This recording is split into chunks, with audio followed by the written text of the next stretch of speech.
So you recently got into Total War Warhammer and have loaded into your first bunch of campaigns trying things out, but you don't really know what the hell you're actually supposed to be doing. Well, that's what we're going to address today, and I'll give you some ideas on what you should be thinking about in those early turns of a campaign. So let's go! Now, the first thing to do when you load up a campaign is to check out your victory conditions. Found in this little button down here, this will tell you what the main objective is to win the campaign in the traditional and proper game sense. Now, for the Empire, you've got to take out a few factions, including the vampires, and control all of the Empire lands either directly or through an ally. Now, as long campaign victory conditions go, Karl Franz's are pretty reasonable, and this is overall a good campaign, if you want to properly finish it and get an achievement for it. The problem here, though, is that not all campaign victory conditions are created equal. Let's take Malekith of the Dark Elves. He's got to take out the High Elf faction of Etain over on Ulthuan, which is a fair old trek away first of all, but by the time you're ready to go and do that, Ulthuan is probably going to be all allied and working together, so when you declare war on Etain, you're going to declare war on 4 other strong factions at the same time and have to deal with all of them. Now, a couple of them you have to take out as part of the long campaign victory objectives anyway, but some of them are actually nowhere near you. The Knights of Caledor, you can see this is where Ulthuan is, this is where the Knights of Caledor is. If they should happen to survive, you've got to come all the way over here to get rid of them. And the same with the Order of Lawmasters, who are even further away down south of Imric. So as you can imagine, these long and even the short victory conditions could get a little bit tedious. So when you load up your campaign, check out your victory conditions, but don't feel that you have to do them. Some of them honestly suck and they could just be better, or sometimes the short ones are good but the long ones are bad. Like with Kolek here, the short campaign victory is pretty nice. You just got to take out some nearby Cathay factions and a couple of specific settlements. Easy enough to get done within 100 turns and have a good little time. It's all in the same area. But if you go for Kolek's long objective, he's got to take 13 of these settlements on this list, and they are all over the frickin' place. Which probably means you're going to need to take half of the world's map to be able to hold on to them, and that just doesn't actually sound that fun. So this is going to take too long if you ask me, so if I was playing Kolek, I'd just go for the short victory conditions and then call it there and then move on to a new campaign. Another example, how about Gorok of the Lizard Men? His short victory conditions is just to take out some nearby enemy factions, occupy, sack, loot, raise a few settlements. So much like Kolek, this is pretty easy short victory conditions, which you could just do if you want a short campaign to experience Gorok. But his long campaign victory conditions aren't too bad either. You got to take all of these provinces, which looks like a lot, but it's actually just Lustria. So this whole continent that he's on, you got to take all of that, which actually isn't as much as it might seem. It's kind of similar to the Karl Franz ones, where you got to take that land of the Empire. With this one, you got to take the land of Lustria. So this is another campaign with good, reasonable, short and long victory conditions.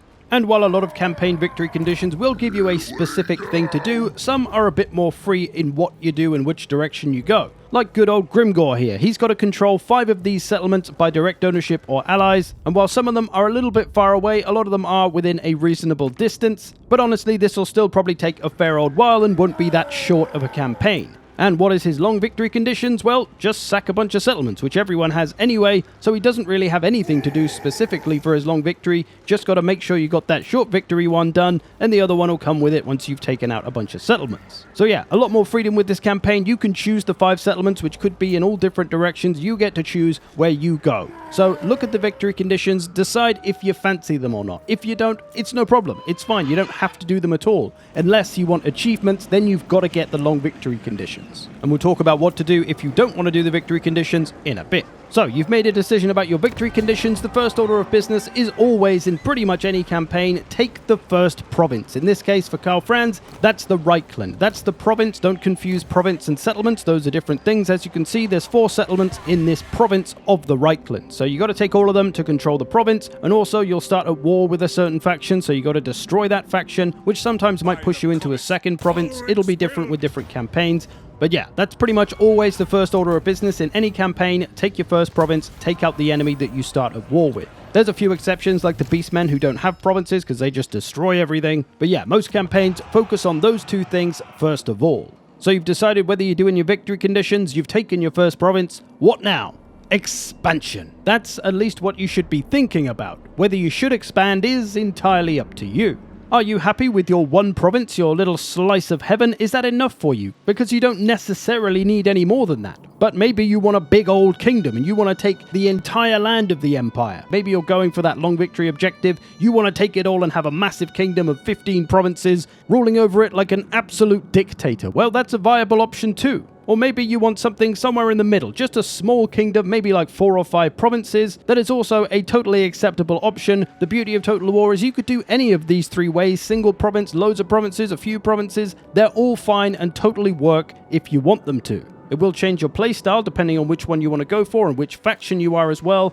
So just know that there's no right or wrong. If you just want a small kingdom, that's absolutely fine. You can win the campaign with that. But if you want to take everything in sight, that's fine too, you greedy, greedy bastard. Now, whether you want to expand or not, you want to try and put a little bit of time and money into upgrading your first province, construct some income buildings, some growth buildings, whatever you need. If you're at war with someone though, you might need to put a little more money into the army, so it's going to be a bit slower to upgrade stuff. And of course, it goes without saying that you should be building an army up at this point as well, because you're not going to be able to expand or defend if you don't have an army.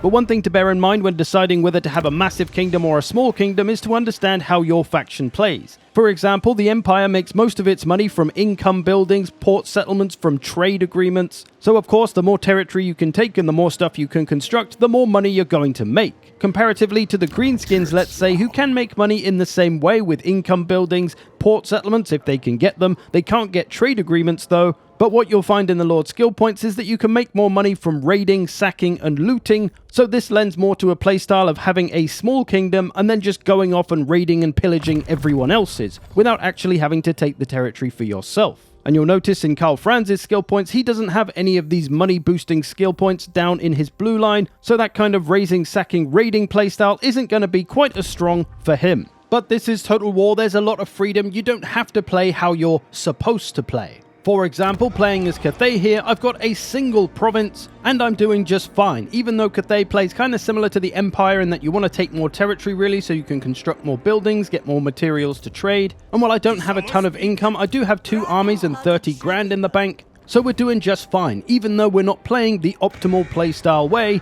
for Cathay. And even though I'm only one single province, I am actually able to get confederation with stronger factions, such as Miao Ying here. I can get confederation right now and take all of her lands, which will give me like 4 more provinces. And the same with the Burning Wind Nomads, I can get confederation with them and get all their territory right now if I want to. So you can still be strong and in a position of power, even if you only have 1 province and you're playing in a way that doesn't really suit the faction. Most factions and lords do offer you this kind of freedom to play the way you want.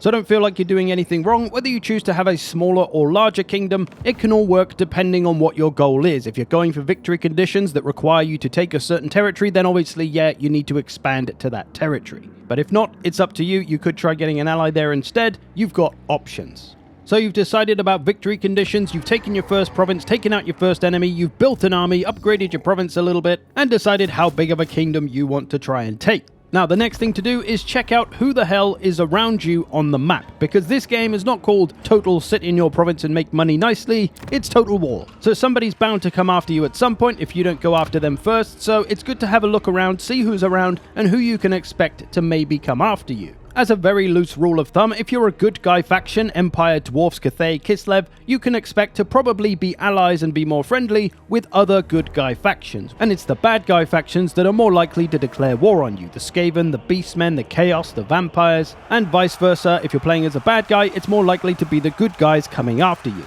But as I say, very loosely, not always. Sometimes bad guys will go after bad guys and good guys after good guys. And ideally, everybody should go after the elves. Blech. So using Karl Franz again as an example, if we load up his diplomacy, we can see that he's surrounded by Empire factions, of course, and these are mostly going to be friendly. They're kind of tied into his campaign mechanics as well, so you might go to war with some of them, but for the most part, they'll probably be fine. You got the Beastmen nearby, who you're already at war with, so we need to watch out for them. And then we got the Vampire Counts. There's a bunch of those factions nearby. The Barrow Legion right next to us, they're going to be a big threat. The Von Carsteins, they might get big. They could be a threat later on, and this little sub-faction, they'll probably be dead soon. And then you've got the Fakundites and Festus, who could also be a pretty good threat. So from this already, we can see who our threats are and who we need to worry about. With this campaign as well, because I kind of know it, I know that the Norskins will probably come down and be a bit of a problem later on as well. But for now, you can just deal with who you can see and who's maybe the closest to you. So for Karl, let's say we didn't think about this. We've got our first starting province, and then we're going to take our army and start pushing this way, maybe declaring war on some Empire factions to take the territory, and we're away from our province. This leaves us undefended,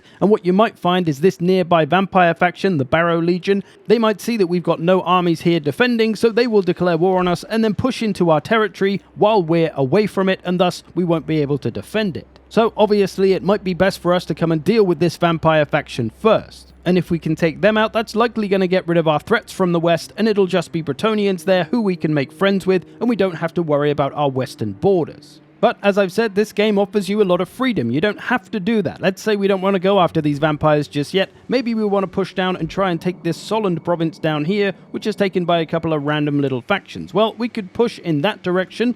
Maybe try and take the territory ourselves if someone else doesn't get there first, because maybe there's another province to be gained right there. Now, like I said, maybe the vampires will come after us while we're away. So what we'll have to do is quite simply build a second army, a defending army that's only going to stay in this province and protect it, while my other army is out trying to expand and take us more territory. But of course, the only limiting factor here is money. As you can see at the moment, I don't have a ton of money, my income isn't huge, but eventually I could slowly build up a basic cheap army to defend with. And hopefully I'll make some money from attacking and taking these settlements and having battles. There's other little things you can do to make money at times like these as well, like do the little missions that you get as well. So yeah, it's all about the balancing act of getting the right money to do what you want to do and play the way you like to. So when you start up, take a look at the nearby possible enemies that might come after you and plan to deal with them accordingly, or to at least to defend yourself if they should come after you if you're not ready to deal with them.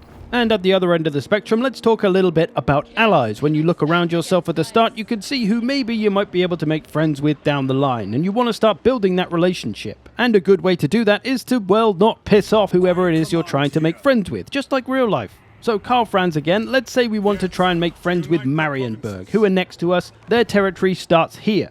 Now, this is probably a bad example because Karl Franz's mechanics interact with the diplomacy with these other Empire factions, but let's say it's a normal relationship. We don't have military access with this faction, so if we walk through their territory, it's going to annoy them and they are not going to like us for it. So let's say we did that and I went, I'm going to go kill these vampires. You would see in your diplomacy that you now have -6 trespasses against Marienburg. So I pissed off the person I'm trying to make friends with. So that's obviously the kind of thing we don't want to do if we want to build a positive relationship. And you have to be aware of this kind of thing on all your relations with all different factions. Another hypothetical example, the Barrow Legion are currently at war with Marienburg.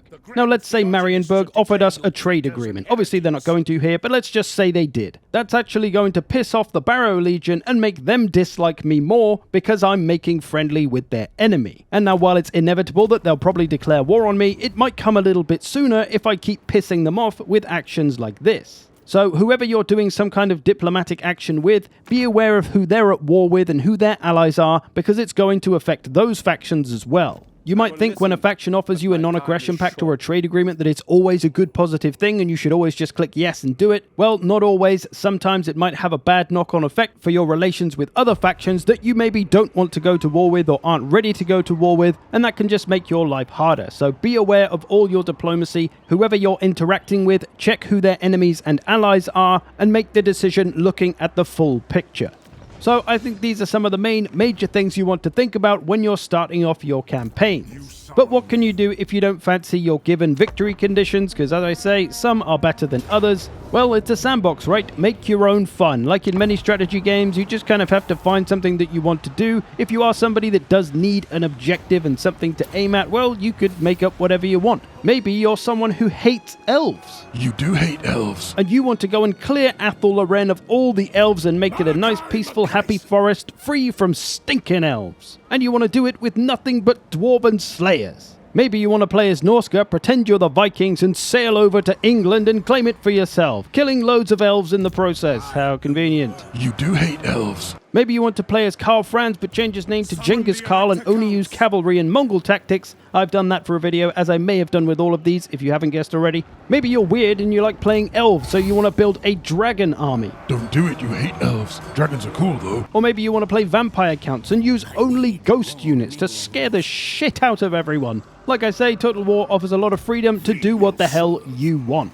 And then, of course, there's the modding world, which can add a lot of different things to the game. One really good mod, if you are someone that really needs an objective to go for, but you hate your victory conditions, then you don't want to do those, well, the Victory Conditions Overhaul mod could be a good choice for you. It gives you 3 ways to win a campaign rather than 1, not including the domination victory, because who the hell wants to sack 272 settlements? And generally, they can feel a bit better in objective and in time frame to do them. For example, with Grimgor's one, you can either take over all these mountain territories and be the Mountain King, or you you can come over to the east and try and take out some of Cathay and take control of a good amount of Cathay. You don't need to get all of it, but a good chunk of it. Or you could come out to the west and take the Chaos Dwarfs out instead and go after their territory. So 3 different options, 3 ways to play, 3 different kinds of challenges to win the campaign. So that's the Victory Conditions Overhaul mod. You can check it out in the Steam Workshop.